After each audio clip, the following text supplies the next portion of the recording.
Hello, welcome to the Capricorn Astrology for May. And my name is Donna Page. My website's Loving Light Astrologer. Capricorn, this is the month of your sister Earth sign, Taurus, the new moon in Taurus. It's a very powerful month for manifestation. And we begin the month with Mercury retrograde in Taurus, rethinking our values. And for you personally, you can be rethinking about what it means to have fun, what it means to enjoy life. We have Venus in her rulership in Taurus in the new moon, the Taurus new moon. So what does all of this mean? That this is a time for you where you can manifest more fun in your life, more enjoyment in your life. Now, there may be a certain quality around this where you could get a little bit frustrated, where you're like, oh, but the things I want to do, they cost money. I need to have this equipment, or it costs to do this, it costs to do that. Yeah, this vibration is saying, rethink that. What is it that you can do that you really enjoy to do, that you embrace, that makes you feel connected to yourself and to the earth, that is, that you can do. Put that out there.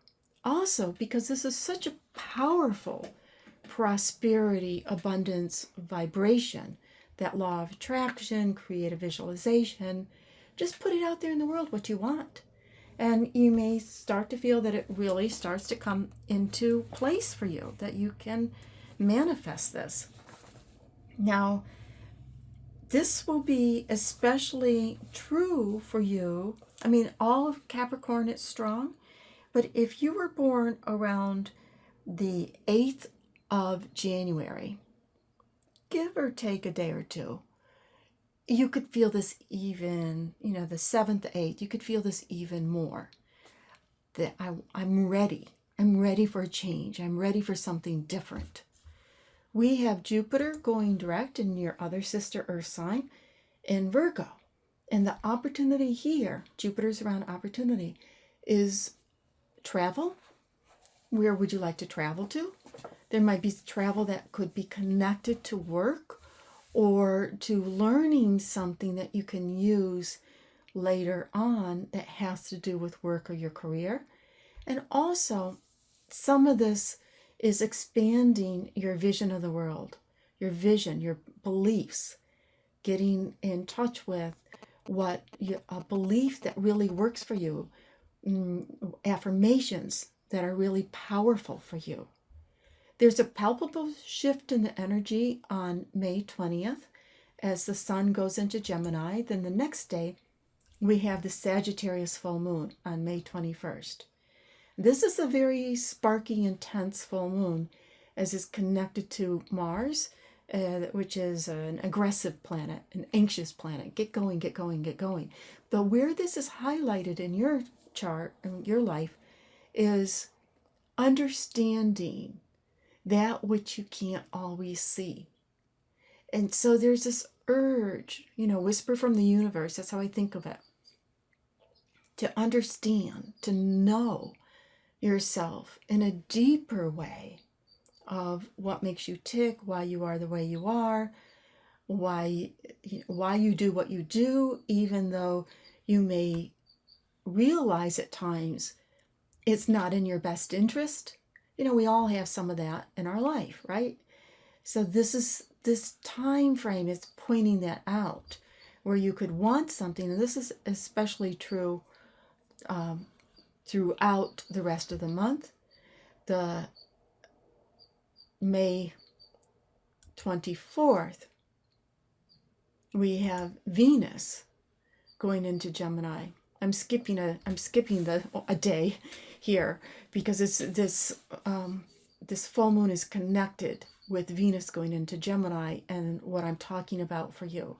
So what's happening is on the full moon of Sagittarius with Mars here and the Sun, it's saying become really conscious of where you might be your own worst enemy. Why do you do what you do, even though if you know better, it's not really what you want? Clear that out. And then when Venus goes into Gemini, on the 24th. So she's also, that same day, she's also opposite Mars. And what that means is that that whole weekend time frame around from when the sun goes into Gemini, the 20th, through the early part of the next week, the 24th on Tuesday, there can be something that you do or that comes up for you, and then you ask yourself, why did I do that? I know better. It's not really what I wanted to do. It's not really what I wanted to say. What made me do that? Now I have to backtrack and start over on something, whether it's your routine, whether it's taking care of yourself, whether it's anything.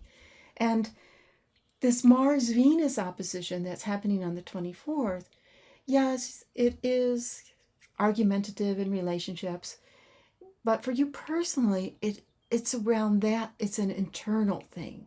These are the things that I want, and this is what I'm willing to do for it, and that duality between what I want and what I'm willing to do. Now, Mercury goes direct on the 22nd in Taurus, the earth sign. That can be a clarity, more ideas that started way back with the Taurus new moon in the beginning of the month, of that sense of having more fun in life, having more joy in life, and any frustration you may have about how much it cost. You know, whether it's my friends go out to expensive clubs or restaurants or whatever it is, where by the time Mercury goes direct, you're like, wait a minute, you know, we can have fun doing this and we don't have to, you know, I can have this in my life. I might have to make an adjustment because it's within an adjustment energy in my way of thinking and a belief I have around how much it's going to cost or how much that really brings me fun. There's an adjustment energy, but it shifts. Things do shift. And then we get to the end of the month, and Mars is going retrograde, as you know, in Sagittarius, and it goes back into Scorpio for the next couple of months. And Mars in Scorpio is in a rulership. It's very strong. It's very intuitive.